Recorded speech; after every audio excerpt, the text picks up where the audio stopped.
aujourd'hui, on va aborder, après Lumumba, après Frantz Fanon, après Nkrumah, on va aborder la vie et l'œuvre de Malcolm X. Et on pourrait se dire, mais qu'est-ce qu'un Afro-Américain vient faire dans les luttes de libération nationale africaine? En réalité, c'est tout simplement prendre conscience que l'Afrique, ça n'est pas qu'une réalité géographique. À partir du moment où des millions d'Africains ont, par l'esclavage, été arrachés à leurs terres et envoyés aux États-Unis et dans tout le continent américain, à partir de ce moment-là, l'Afrique est devenue une réalité politique. Et l'histoire des Afro-Américains va toujours avoir des liens avec l'histoire de l'Afrique. Tantôt, les mouvements d'émancipation viendront des États-Unis en diffusant des idées nouvelles vers l'Afrique et en fécondant les révoltes en Afrique. Tantôt, c'est le cas de Malcolm X, c'est l'évolution des luttes des peuples africains qui vont aider les Afro-Américains à prendre conscience. C'est pour cela qu'on aurait tort de limiter l'Afrique à simplement sa dimension géographique. Elle est également une réalité politique. Malcolm X est, avec Martin Luther King et Angela Davis, un des Afro-Américains les plus connus du siècle dernier. Quand on regarde sa trajectoire, l'évolution de sa pensée tout au long de sa vie, on s'aperçoit de la rapidité d'une conscientisation. Et pour tous ceux qui aujourd'hui sont pessimistes devant l'état du monde, tous ceux qui aujourd'hui sont désespérés du rapport de force mondiale, quand nous regardons des évolutions de trajectoire comme celle de Malcolm X, nous nous disons que la contre-offensive, le réveil des peuples, peut accélérer l'histoire et très rapidement faire évoluer les consciences. Malcolm X va passer d'une enfance, d'une adolescence et d'une jeunesse dans lequel il rêve de ressembler à l'homme blanc. Il rêve de ressembler au maître. Il rêve, comme tous les dominés dans un premier temps, parce qu'il a intériorisé un sentiment d'infériorité, il rêve, il croit que son avenir, c'est de ressembler à son maître.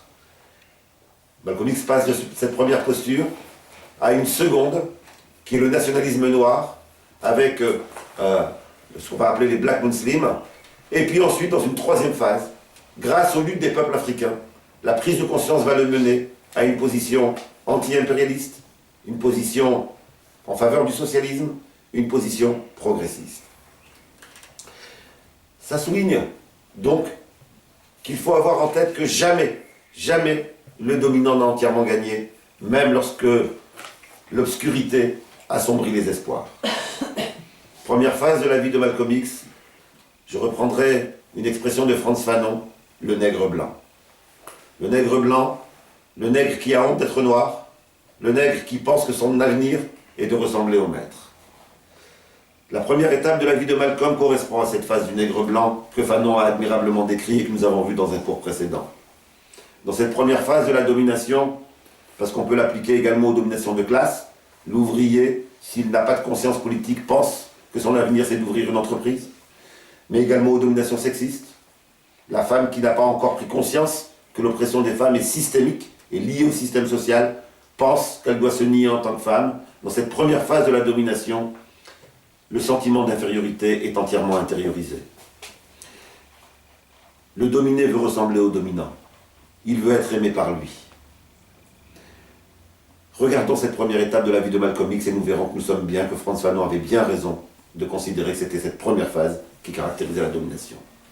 Malcolm, né en 1925, est déjà, dans sa famille, la marque de la domination, la marque de l'exploitation, la marque de l'humiliation est présente. Puisque sa mère est une métisse née à Grenade, et c'est une métisse née à Grenade d'un viol par le maître blanc de la grand-mère de Malcolm. Ses parents sont déjà avec un minimum de conscience politique, puisqu'ils appartiennent à l'association de Marcus Garvey, qui défend la pureté de la race noire et le sionisme noir.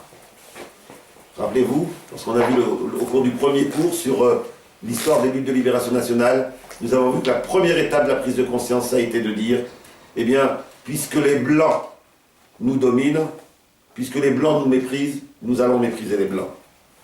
Bien entendu, cela ne suffit pas à faire l'émancipation, mais c'est une première étape de la prise de conscience.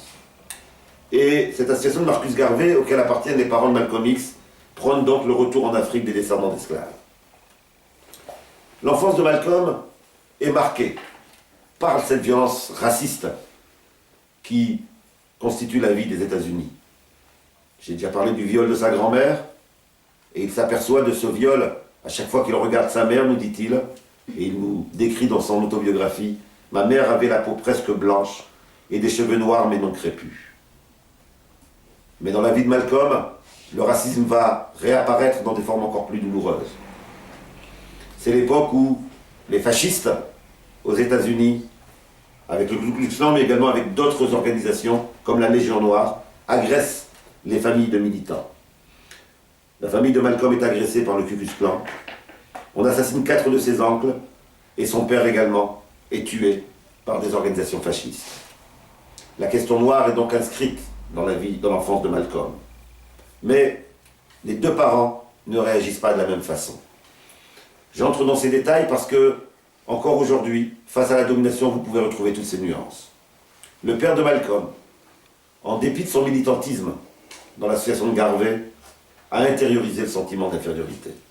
Sa mère, en revanche, garde du rejet du blanc issu du viol lié à sa conception, eh bien, garde une posture de refus face aux dominants. Voilà ce que nous dit Malcolm pour décrire son enfance. En fait, et chacun d'entre nous pourrait reconnaître des amis, noirs, arabes, qui sont dans cette mentalité-là encore aujourd'hui. En fait, je crois que les Blancs avaient tellement lavé le cerveau de mon père qu'inconsciemment, il avait tendance, quoiqu'il fût anti-blanc, à favoriser ceux de ses enfants qui avaient le teint clair. Et le mien était le plus clair de tous. Cette préférence venait en droite ligne de la tradition esclavagiste qui veut que le mulâtre soit meilleur, parce que manifestement plus blanc. En y réfléchissant maintenant, il me semble certain que si mon père me préférait aux autres, parce que mon teint était plus clair, ma mère, elle, me menait la vie dure pour la même raison. Son teint à elle était très clair, mais elle préférait ceux de ses enfants qui avaient la peau sombre.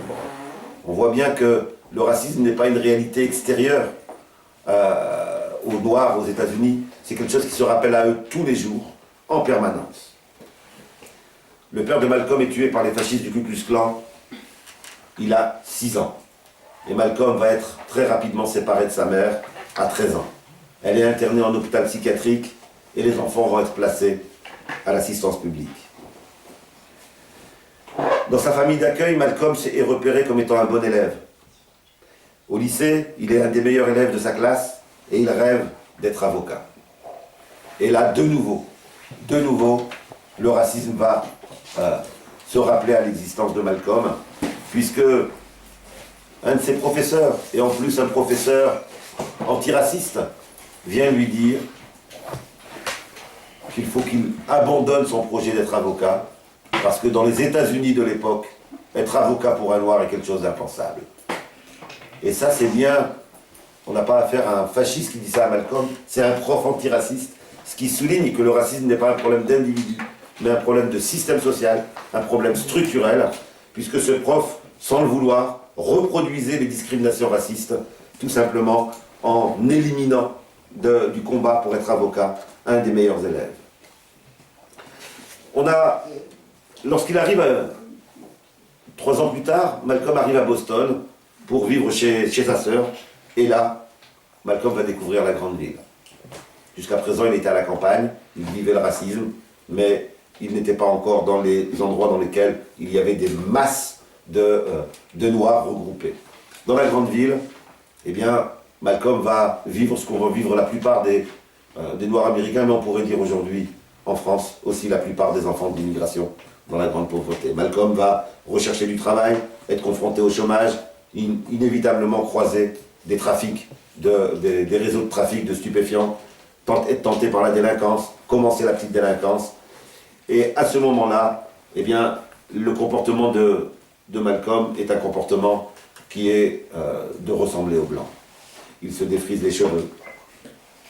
Il veut à tout prix parler comme un Blanc. Il veut à tout prix se détacher de sa communauté.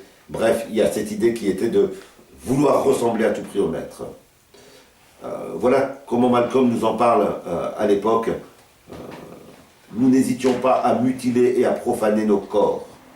Ce corps que Dieu nous a donné pour essayer d'avoir l'air chouette, selon les critères des Blancs.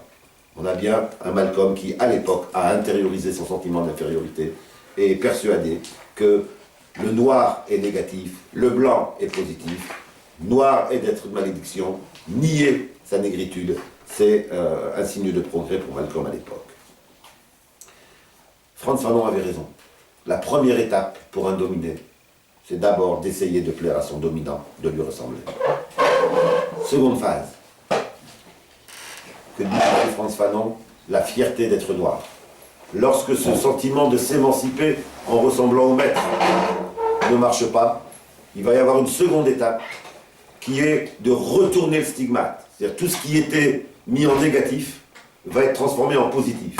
Et là, eh bien, on va avoir un discours de Malcolm X, un comportement de Malcolm X qui est que tout ce qui est noir est bon. L'exact inverse de ce qu'il y avait dans la phase auparavant. À quel moment Malcolm fait ce basculement? Il le fait en prison. Il est condamné pour des faits de délinquance, et c'est en prison qu'il entre dans le second moment de l'émancipation que décrit Frantz Fanon. En prison, nous dit-il, je me suis retrouvé nègre, je me suis ramassé nègre, je me suis revendiqué nègre, je me suis assumé comme nègre. C'est-à-dire qu'il sort du sentiment d'infériorité et il est fier de lui. Ça va se traduire par l'abandon du christianisme, qui est perçu comme religion du blanc oppresseur, par la conversion à l'islam, qui, aux États-Unis, était perçue comme la religion de l'opprimé. Il adhère à la Nation of Islam, la NOI, plus connue sous le nom de Black Muslim, et c'est avec les Black Muslims qu'il passe à cette seconde phase. Bien sûr, la dimension religieuse est importante dans cette conversion, c'est une conversion à l'islam, mais nous aurions tort de considérer que c'est simplement une question religieuse. Tout simplement parce que l'islam qui est prêché par les Black Muslims est un islam particulier. Et donc on voit bien que ce qui est recherché là-dedans, ça n'est pas la conversion à une religion, mais beaucoup plus la réaffirmation identitaire. Je vous rappelle que le leader des Black Muslims, Wallace Elijah Muhammad, prêche un islam particulier. Voilà ce que nous dit, comment on pourrait résumer l'islam qu'il prêchait. Pour lui, donc pour ce leader, Allah était noir. C'était l'homme noir par excellence. Irréductiblement, l'homme noir opposé au diable, l'homme blanc étant le diable, qui était selon lui l'homme blanc.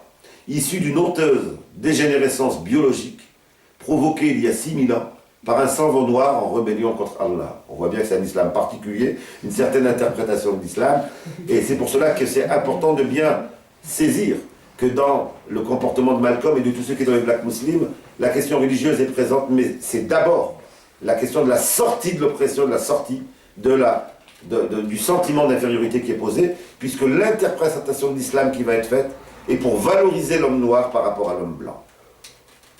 On verra plus tard que c'est la prise de conscience qu'il y a des musulmans, dans un premier temps des musulmans blancs, qui va amener Malcolm à élargir, puis après il va s'apercevoir qu'il y a des dominés non musulmans, et puis après il va s'apercevoir qu'il y a des croyants et des non-croyants qui sont opprimés, et donc il va avoir une série de cercles d'émancipation dans la pensée de Malcolm X progressivement, qui va l'amener à s'engager dans la lutte contre la domination, quelle que soit la couleur et quelle que soit la religion ou la non-croyance. La conversion à l'islam a donc une dimension de réaffirmation de soi et de fierté d'être noir, qui ne sont pas sans rappeler, rappelez-vous ce qu'on a vu ici dans les cours précédents, la négritude pour Aimé Césaire, ou tout le mouvement en Afrique de valorisation de la personnalité africaine dans les luttes de libération nationale. C'est le même processus que vit Malcolm, mais là avec les Black Muslims. Pour marquer cette mutation, cette sortie de l'infériorité, Malcolm, comme beaucoup de...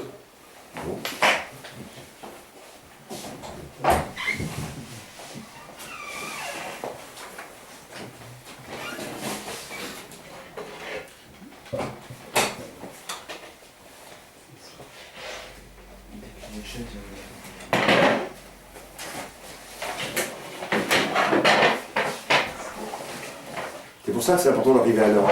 C'est pour ça qu'il y a du retard dans la vidéo. Hein? C'est pour ça qu'il y a du retard dans la vidéo.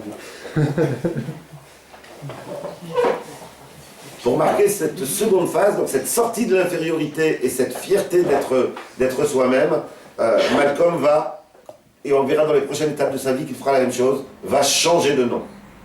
Il refuse le nom que lui ont donné qu'ont donné les maîtres esclavagistes à ses ancêtres. C'est pour cela qu'aux États-Unis, vous avez de nombreuses familles noires qui ont des noms qui ont été complètement transformés. C'est pour ça que vous trouvez des X. Pour les Black Muslims, une des formes de rejet, c'était s'appeler X. Parce qu'effectivement, les noms qu'ils avaient étaient des noms qui avaient été donnés par les maîtres esclavagistes.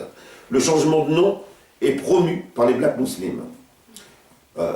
Et d'ailleurs, les Black Muslims ne font là que reprendre une vieille tradition des esclaves qui, pour réaffirmer leur dignité, entre refuser le nom du maître et changer de nom, et se donner des noms qui sont des noms de lutte, etc.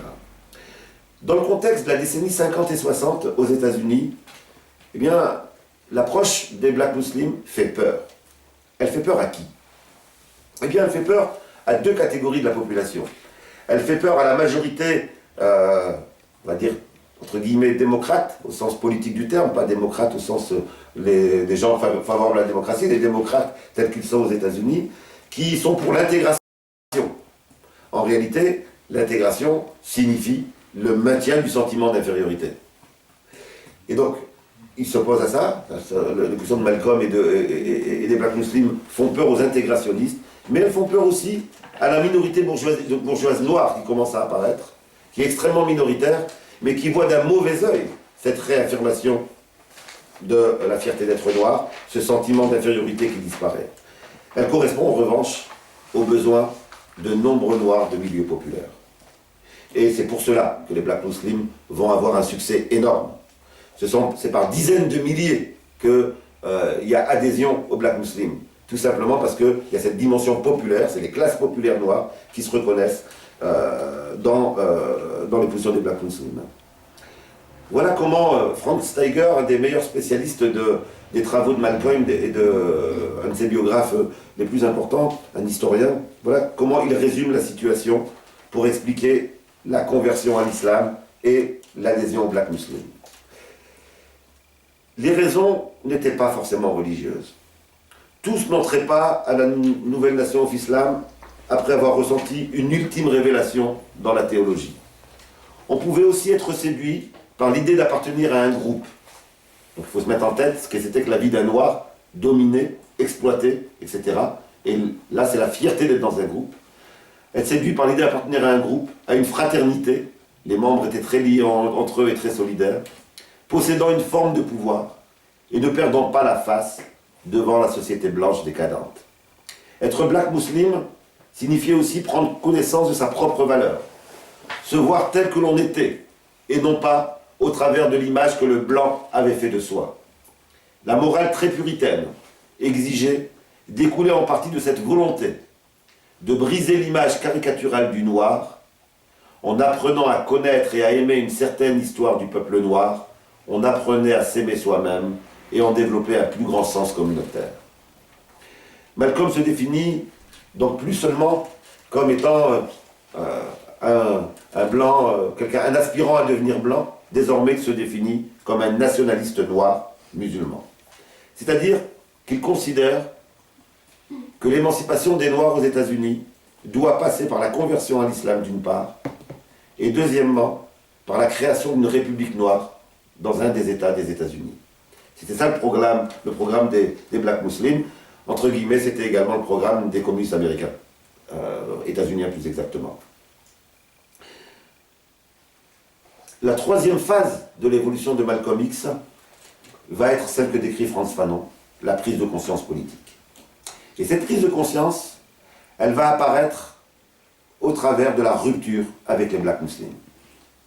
Cette rupture, elle a des causes apparentes et elle a des causes profondes.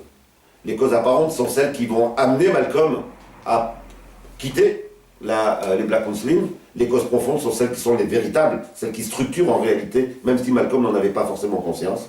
En tout cas, après, il théorisera son devenir. La nouvelle nation of Islam revendique un État noir indépendant. Et pourtant, lorsque les Noirs entrent en lutte, les Black Muslims appellent également au non-engagement politique. Pour eux, ça devrait vous rappeler certains aujourd'hui ici qui disent la même chose, pour eux l'émancipation est d'abord spirituelle, et n'est que spirituelle. On n'a pas à s'engager politiquement. On prend une réforme morale des adeptes. C'est uniquement sous l'angle moral. Et donc quand une Rosa Parks, par exemple, va se mettre à lutter, le Black Muslim ne va pas soutenir.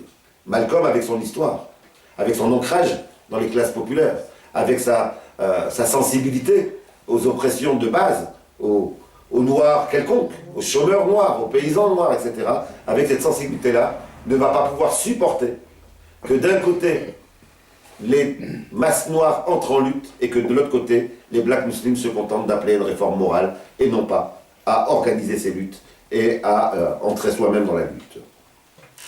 L'attachement de Malcolm X aux Noirs les plus marginalisés, dans un contexte national et international qui se transforme rapidement, va entraîner le changement de position de Malcolm X. Au niveau national, nous sommes à l'époque d'un grand mouvement contre la ségrégation dans les transports, enclenché en décembre 1955 par une petite femme noire, toute simple, Rosa Parks, qui refuse de quitter une place réservée aux Blancs. Personne ne pouvait imaginer que cet acte de refus allait donner la motivation, allait déclencher un des plus vastes mouvements de lutte populaire qui va, au bout d'un an de boycott des bus dans tous les États-Unis, déboucher sur une victoire. La Cour suprême déclare inconstitutionnelle la ségrégation dans les transports. Cette victoire, bien sûr, et là je rappelle ces luttes tout simplement dans le rapport de force tel qu'il est aujourd'hui, où on voit que les dominants patronnent, que les dominants se sentent invincibles, etc. Eh bien, personne ne peut nous dire la contre-offensive populaire d'où elle peut venir. Là, elle est venue d'une petite femme qui a refusé. Elle ne s'attendait pas que ça déclenche un mouvement de cette ampleur-là. Demain, peut-être qu'ici ou en Afrique, sur un petit geste, une fois que la révolte est mûre, les choses peuvent s'étendre. C'est pour cela qu'on a toujours à être optimiste et que le pessimisme n'est jamais de mise. On a plein d'exemples dans l'histoire de lutte des peuples où on se croyait au fond du trou et où un événement quelconque s'est transformé en dynamique populaire. Cette victoire va bien entendu susciter de nouvelles luttes, cette fois contre la ségrégation scolaire. C'est la succession, vous connaissez l'histoire, succession des marches, des sittings, des boycotts. Partout aux États-Unis, on a des luttes avec des affrontements avec les fascistes, avec des réactions des suprématistes blancs qui vont aller castagner dans les manifestations, qui vont tuer les leaders, qui vont assassiner des simples manifestants, etc. La passivité des Black Muslims, qui appellent à ne pas réagir, qui appellent à ne pas faire de politique face à ces luttes concrètes, est la véritable cause de la rupture de Malcolm avec les Black Muslims. Les autres causes avancées par Malcolm lui-même, je vous rappelle que dans un premier temps, il expliquera qu'il a dû quitter les Black Muslims parce qu'il y avait des envieux et des jaloux contre la place qu'il prenait de leader. Que également il a quitté les Black Muslims parce qu'il avait découvert que le leader des Black Muslims, Elijah Muhammad, qui faisait un grand discours de morale, avait des relations adultères avec des secrétaires des Black Muslims. Ça, c'est les premières réactions à chaud qu'a Malcolm. Après, bien Malcolm va analyser la situation et dire la véritable cause profonde. C'était le refus d'aller organiser les marginaux noirs, les pauvres noirs, les ouvriers noirs, les paysans noirs, de refuser de les organiser alors qu'eux-mêmes entraient en lutte. Mais ce qu'il faut surtout avoir en tête, c'est que la rupture avec les Black Muslims va libérer Malcolm du carcan qu'étaient les Black Muslims en termes de pensée. À partir du moment où il n'y est plus, eh bien il développe sa pensée autonome, et là il va effectivement s'épanouir comme leader politique. Quelles sont les mutations que provoque le départ des Black Muslims? Première grande mutation, c'est la rupture avec le faux débat, la coupure binaire entre les séparatistes, donc ceux qui voulaient un État, et les intégrationnistes, ceux qui voulaient soi-disant l'égalité des droits à l'intérieur des États-Unis. Voilà comment Malcolm change de position et comment il théorise cette séparation. Il nous dit qu'il faut participer de manière unitaire, alors qu'auparavant il disait non, rien d'unitaire, on reste entre nous. Il faut participer de manière unitaire aux campagnes d'inscription sur les listes électorales aux grèves de loyer, au boycott des écoles. Alors qu'auparavant, les Black Muslims disaient tout ça, c'est pas important, c'est pas ça qui est important. Nous, ce qui est important, c'est un État noir. C'est ça la seule lutte qui vaut le coup. Quelques jours plus tard, le 8 avril, il précise sa théorisation. Voilà ce qu'il nous dit. L'intégration n'est qu'une méthode utilisée par certains groupes pour obtenir la liberté, la justice, l'égalité et le respect dû à l'homme. La séparation n'est qu'une méthode utilisée par d'autres groupes pour obtenir la liberté, la justice, l'égalité et la dignité humaine. Autrement dit, ce que Malcolm met en avant, c'est de dire attention aux fausses divisions.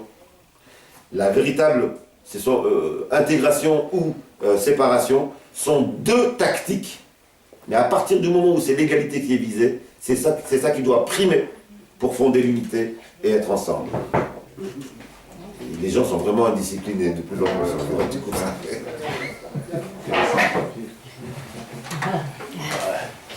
m'étonne pas.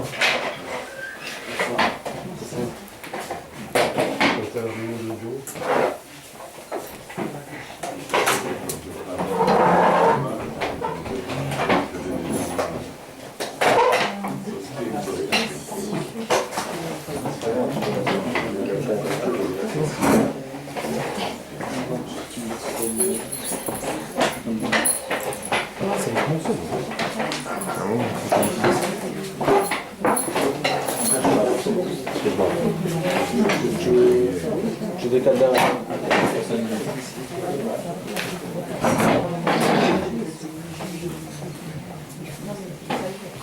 Inutile de dire que cette approche de Malcolm X est d'une grande actualité. Dans combien de situations nous retrouvons-nous divisés parce que des faux débats ont été lancés par le dominant et où sur une virgule, des gens qui devraient être ensemble dans le combat se retrouvent à s'insulter et à être séparés.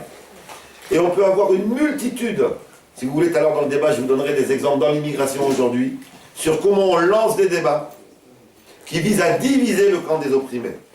On a la même chose en Afrique, dans lequel la moindre divergence tactique signifie la division des forces progressistes, bien entendu, avec le grand sourire, à la fois des dictateurs et à la fois des puissances impérialistes qui les soutiennent.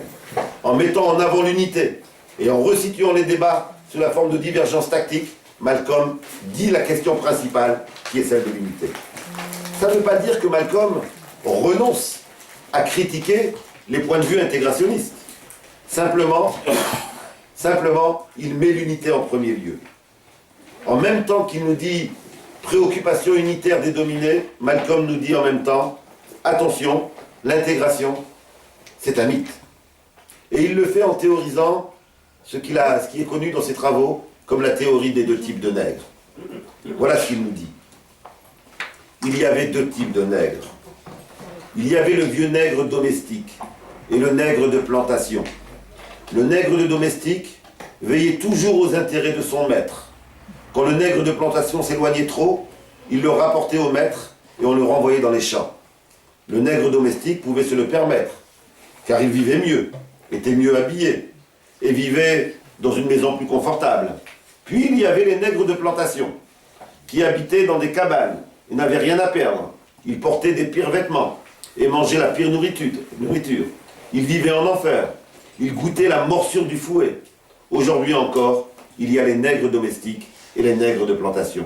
Moi, je suis un nègre de plantation. Autrement dit, ce que Malcolm nous dit là, c'est que bien entendu, ceux qui défendent l'intégration sont ces nègres domestiques qui s'estiment proches de leur maître, qui pensent plus aux souffrances de leur maître qu'aux souffrances des esclaves ou des dominés par le maître. On voit bien que cette dimension-là est loin de se limiter aux États-Unis de l'époque de Malcolm. Quand on voit les discours d'une Rachida Dati, les discours d'un Malek Bouti, bon, on a affaire, même s'ils ne sont pas noirs, hein, on a affaire à des nègres domestiques. Et ils tapent sur qui ces nègres domestiques? Ben, ils tapent sur le sans-papier, ils tapent sur le travailleur immigré, ils tapent sur la jeune fille qui porte un foulard. Bref, le nègre domestique tape sur le nègre de plantation. On voit bien que c'est une réalité qui est encore d'actualité. Second axe de rupture idéologique dans la trajectoire de Malcolm X. Elle porte sur le fondement de la lutte à mener. Malcolm va adopter une nouvelle position par rapport à la question religieuse et son lien avec le politique. Il précise, tout en restant musulman, il précise que dorénavant, ce que ne faisaient pas les Black Muslims, que dorénavant, il y avait nécessité de distinguer la question de la croyance et la question de l'engagement politique. Voilà ce qu'il nous dit.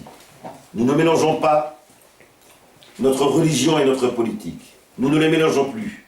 Nous gardons notre religion dans notre mosquée. Autrement dit, pour Malcolm, au même moment où il prend conscience qu'il y a d'autres dominés que les musulmans, eh bien, il décide que, d'un côté, ça va être vraiment dur aujourd'hui.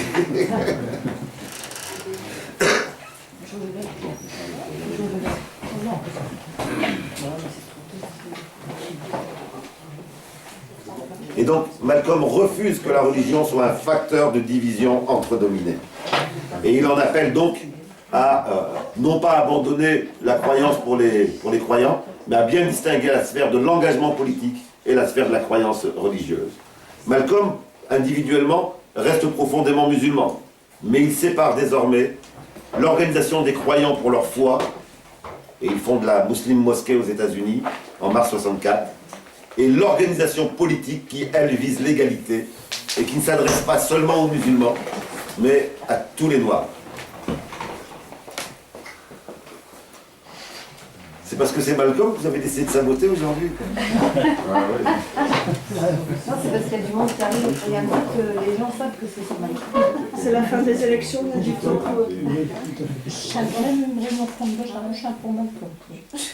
Troisième point de rupture dans la pensée de Malcolm X. La question, elle est d'une actualité brûlante, il suffit de voir ceux qui étaient les identitaires dans le métro, la question de l'autodéfense. Alors, je le dis, ça ne faudra pas le couper, même si ça me vaut la prison, c'est pas grave. La question de l'autodéfense. Les Black Muslims ont toujours été favorables à l'autodéfense, donc c'est pas nouveau pour Malcolm. Simplement, comment justifiait-il l'autodéfense en tant que Black Muslim? Il la défendait sur la base de la loi du talion. C'est-à-dire, quelqu'un qui te donne une baffe, tu lui rends une baffe. C'est sur cette base-là qu'il justifiait. Désormais, Malcolm va continuer à défendre l'autodéfense, mais en mettant en avant un argumentaire politique pour justifier l'autodéfense. 3 mois après avoir quitté les Black Muslims, il précise son analyse sur ce point. Voilà ce qu'il nous dit. Pour ce qui est de la non-violence, il est criminel d'apprendre à un homme à ne pas se défendre lorsqu'il est constamment en but à des agressions violentes. Dans les régions où les nôtres sont constamment victimes de violences et où le gouvernement semble ne pas pouvoir ou ne pas vouloir assurer leur protection, nous devons constituer des associations de tir que nous pourrons utiliser pour la défense de nos existences et de nos biens en cas de danger, comme ce fut le cas l'an dernier à Birmingham, à Plaquemine, en Louisiane, à Cambridge, dans le Maryland et à Danville, en Virginie. Lorsque les nôtres sont mordus par des chiens, ils sont en droit d'abattre ces chiens.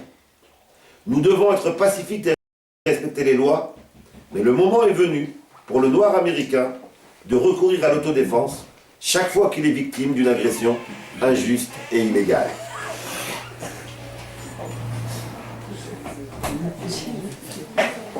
Non, je rigole, c'est pas pour moi en fait, c'est pour François qui va avoir beaucoup plus de boulot parce qu'il va devoir faire plein de coupures.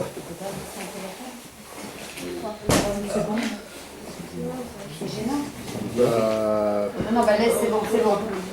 C'est pas grave. C'est bon, il a trouvé sa place. En tout cas, quand on écoute Malcolm X, on retrouve exactement la même évolution de pensée que les leaders africains dans les luttes de libération nationale. On retrouve la même évolution de pensée que Frantz Fanon. Autrement dit, d'abord une affirmation de pacifisme, et ensuite le constat que face à la violence des dominants, le dominé a le droit à une légitime réaction, à une légitime violence. Comme on l'a accusé, comme Frantz Fanon, on l'a accusé d'être un partisan de la violence, donc d'être un raciste anti-blanc, voilà ce qu'il précise. Je ne suis pas partisan de la violence.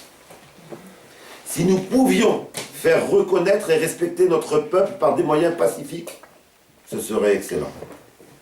Tout le monde aimerait atteindre ses objectifs de manière pacifique. Mais je suis aussi quelqu'un de réaliste. Être pacifiste aujourd'hui face aux attaques, c'est accepter d'être maintenu dans la domination. Le choix qu'ont les dominés, lorsqu'il y a une violence du dominant, c'est ou accepter sa domination, ou se donner les moyens de réagir. Nous ne sommes plus éloignés des positions de Fanon, ce sont exactement les mêmes. Et dans une admirable phrase, puisque Malcolm a le sens des synthèses et des résumés, lorsqu'on lui posait la question de quelle forme de lutte, Malcolm résumait « par tous les moyens nécessaires ». Et je pense qu'aujourd'hui encore, les dominés, face à leurs revendications, cette phrase résume. Comment se battre? Par tous les moyens nécessaires. Ça ne veut pas dire qu'on est dans la violence par amour, par désir, etc. Mais parfois, lorsqu'il n'y a pas d'autre solution, la violence du dominé est légitime. En Palestine, la violence des Palestiniens est légitime. Lorsqu'il y a des agressions fascistes, la contre-violence, la défense est légitime. Quatrième point de rupture avec sa pensée antérieure, avec son départ de la nouvelle nation of Islam, c'est sur l'objectif de la lutte. Malcolm va abandonner l'objectif de créer un État noir aux États-Unis. Mais il ne fait pas ça en reculant. Il abandonne cette position parce qu'il va plus loin en termes d'analyse. Désormais, il a compris, et c'est ce qu'il met en avant, que ce qui opprime les Noirs, ça n'est pas dans tel ou tel État, c'est bien un système social. Et il nous précise, nous devons aller vers une révolution qui renverse les systèmes, parce qu'il n'est pas sur cette terre de système qui se soit montré plus corrompu, plus criminel que celui qui, en 64, tient encore colonisé et réduit en esclavage 22 millions d'Afro-Américains. L'objectif n'est plus un État noir, mais l'égalité. L'ennemi n'est plus le blanc, mais le système social et politique. On aura compris que cette avancée de la pensée de Malcolm va changer complètement la tactique et la stratégie des militants qui vont le suivre. Un mois avant son assassinat, il tente de théoriser là où il en est. Et il précise qu'il ne peut plus se dire nationaliste noir. En fait, il est devenu un militant progressiste, anti-impérialiste, anticolonial. Et on verra la suite de ses positions. Mais il n'a pas encore théorisé cela. Et voilà ce qu'il nous dit. Vous remarquerez que je n'ai pas employé le terme nationaliste noir depuis plusieurs mois. La force de Malcolm, c'est d'avoir toujours été honnête lorsqu'il est dans la réflexion. Il dit, j'ai pas encore de conclusion. Et il dit, mais j'aurai toujours beaucoup de mal aujourd'hui à donner une définition précise de la philosophie d'ensemble que je crois nécessaire pour la libération du peuple noir dans ce pays. Au moment où Malcolm fait sa conversion idéologique, au moment où sa pensée évolue, eh bien il reconnaît qu'il est en recherche. On verra que ça ira quand même très rapidement, puisque il nous souligne dans une interview de janvier 1965, donc quelques semaines après la phrase que je viens de vous citer, eh bien il précise que cette fois-ci il a choisi. Que cette fois-ci, il a clarifié sa pensée politique. Il a tiré les conclusions de son évolution. Et il nous dit, le capitalisme est comme un aigle, mais maintenant, il est plutôt comme un vautour. À mesure que les nations du monde, entre-temps, Malcolm a découvert les luttes en Afrique, à mesure que les nations du monde se libèrent, le capitalisme a moins de victimes, moins de sang à sucer. Et il tire la conclusion que c'est bien entendu à ce moment-là qu'il devient le plus dangereux. Malcolm est au bout de sa progression politique, bientôt il sera assassiné. Et il est donc important de repérer ce qui va faire le déclenchement de l'assassinat. Bien, ce qui va faire le déclenchement de l'assassinat, c'est lorsque Malcolm va se relier à la lutte des peuples africains. C'est lorsqu'il va prendre conscience que la lutte des Noirs états-uniens est en fait un morceau d'une lutte globale des dominés, et il précise, en Afrique, en Asie et en Amérique latine. L'évolution rapide de la pensée de Malcolm X est donc incompréhensible. Pourquoi ça a évolué aussi vite si on ne la resitue pas dans l'ambiance mondiale de l'époque? Je vous rappelle, on l'a vu dans les cours précédents, victoire de Dien Bien Phu en 1954, conférence de Bandung en 1955, victoire de Suez en 1956, indépendance du Ghana en 1957, déclenchement de la lutte de libération nationale en Algérie en 1954. Toutes ces luttes-là vont aider Malcolm à comprendre que ce qui se passe aux États-Unis est en lien avec ce qui se passe au niveau mondial, qui est un combat des dominés contre les dominants. Ce contexte général des indépendances africaines vont avoir un effet psychologique sur le seuil de ségrégation supportable. En réalité, des choses qui apparaissaient comme supportables, intangibles aux États-Unis, lorsqu'ils vont voir les peuples africains entrer en lutte, les Noirs états-uniens vont se dire « mais pourquoi nous on accepte la ségrégation ?» Il va avoir un effet de vase communicant des prises de conscience. Et c'est pour cela que les progressistes sont toujours pleins d'optimisme.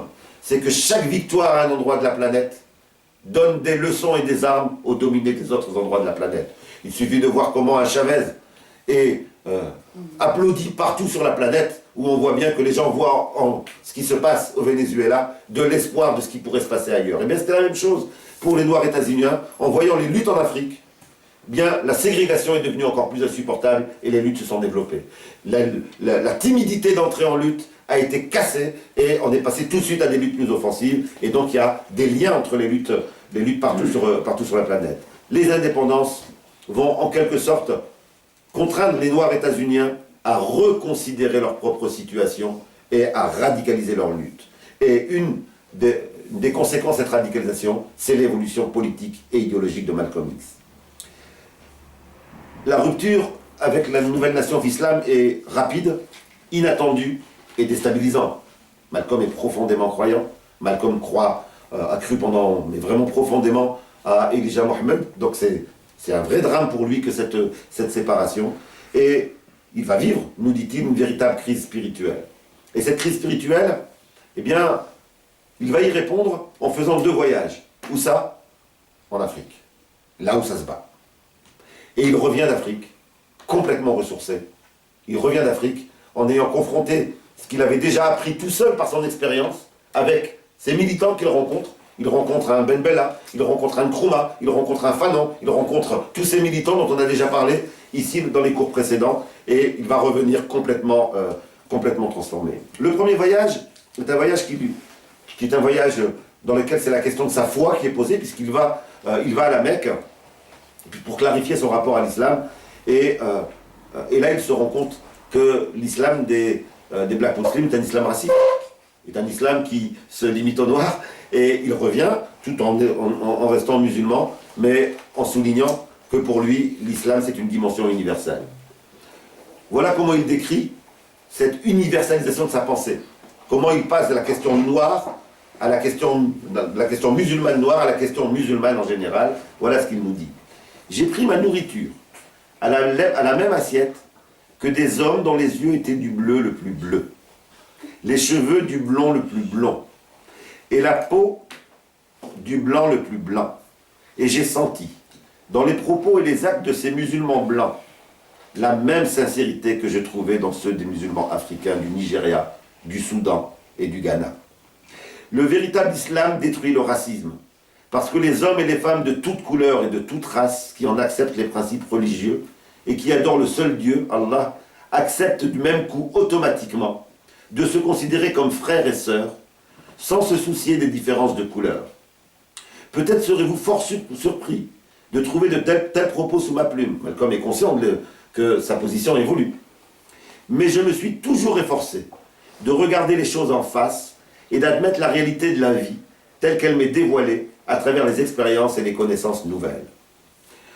En réalité, Malcolm est confronté dans son voyage, celui-là est le second, à la rencontre de révolutionnaires qui, pour certains, sont noirs mais non musulmans, pour d'autres sont blancs mais musulmans, et ça c'est un véritable bouleversement dans sa pensée. Il était persuadé auparavant que tous les blancs étaient racistes, que tous les blancs étaient pour le capitalisme, que tous les blancs étaient des dominants.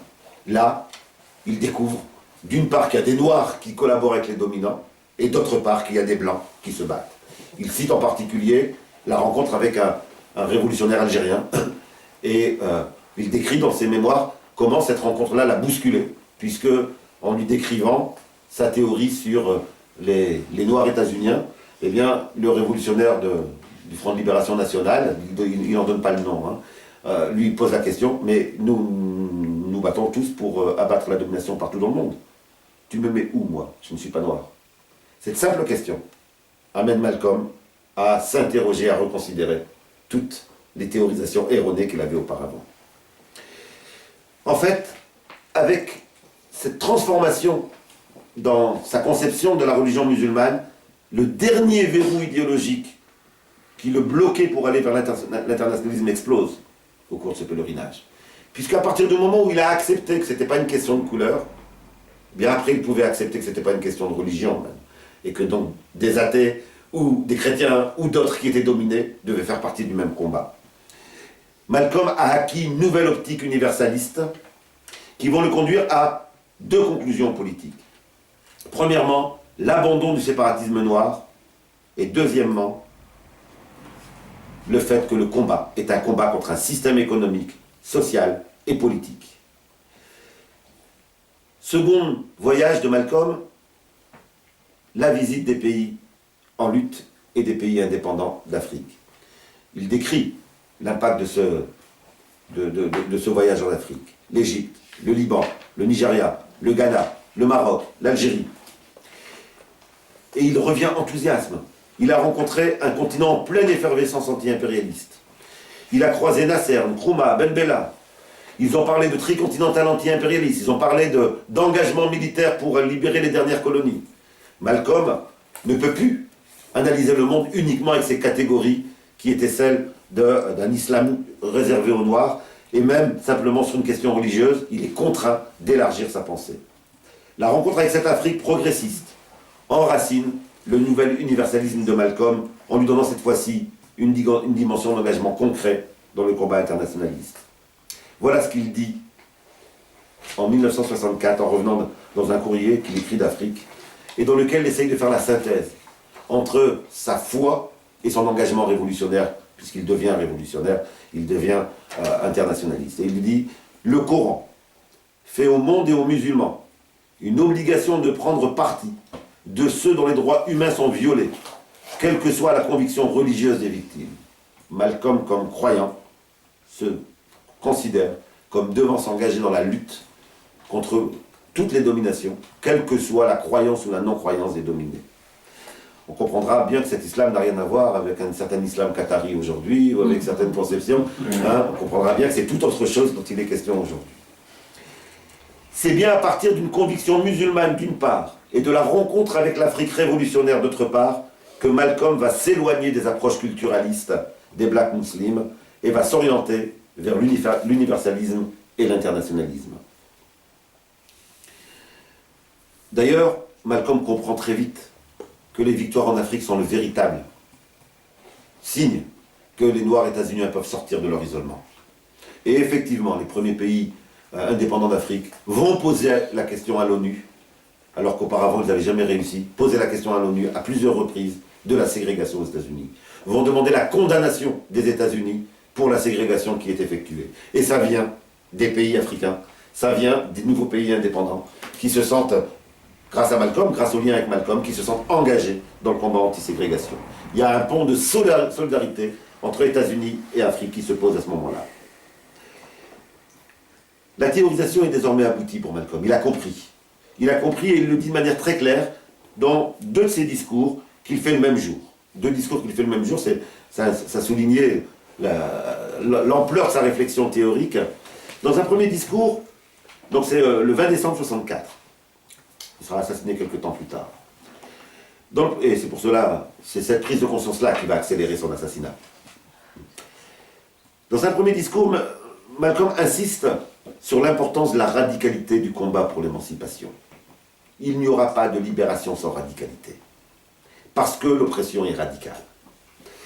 Faisant référence aux violences racistes dans le Mississippi, en Alabama, en Géorgie, à Harlem, il dit en prenant comme modèle les luttes de libération nationale en Afrique. On aura compris que l'oncle Sam ne pouvait pas laisser quelqu'un aux États-Unis dire ça. Il nous dit, rappelez-vous le cours sur Nkrumah, ce qu'il nous faut, c'est un mouvement Mao Mao. Vous vous rappelez le mouvement Mao Mao?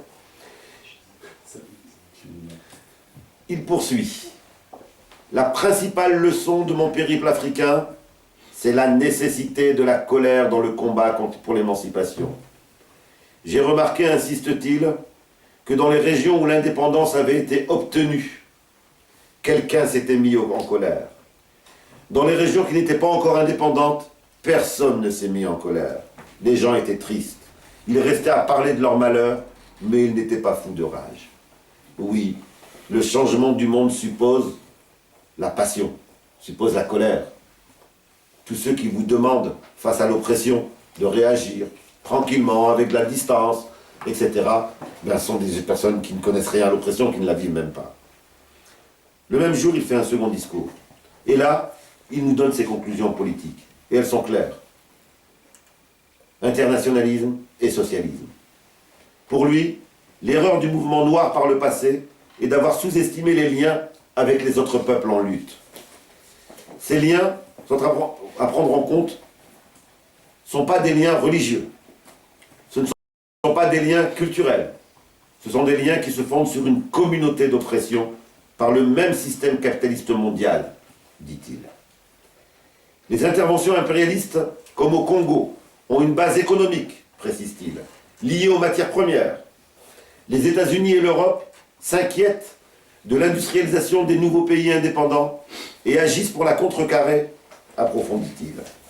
Nous sommes en présence d'une révolution mondiale qui regroupe l'Afrique, l'Asie, le monde arabe et l'Amérique latine, conclut-il. Le vocabulaire est nouveau. Malcolm parle de socialisme, parle de révolution mondiale, parle d'union des dominés, et non plus simplement d'union des musulmans, et non plus simplement d'union des noirs. Le vocabulaire est nouveau également. Il l'a appris en Afrique.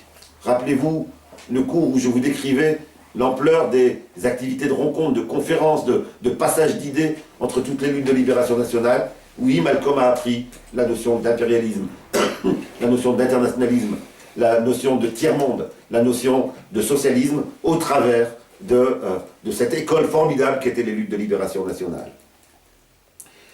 Et Malcolm nous appelle d'ailleurs à une nouvelle plateforme idéologique. Voilà ce qu'il nous dit. À force de manœuvres, on nous a fait abandonner une position dans laquelle nous étions en mesure de comprendre comment notre lutte s'intègre à l'ensemble. Je vous dis tout cela parce qu'il faut que nous comprenions, vous et moi, quelle est l'importance de l'enjeu. Vous ne pouvez comprendre ce qui se passe dans le Mississippi si vous ne comprenez pas ce qui se passe au Congo. Mississippi-Congo, c'est la même chose. Les mêmes intérêts y sont en jeu. On y trouve les mêmes camps, les mêmes complots qui s'y trament. Si vous comprenez le motif de cette révolution mondiale, ce qui pousse l'Africain et ce qui pousse l'Asiatique, vous serez vous aussi entraînés dans le même sens. On a les mêmes débats ici.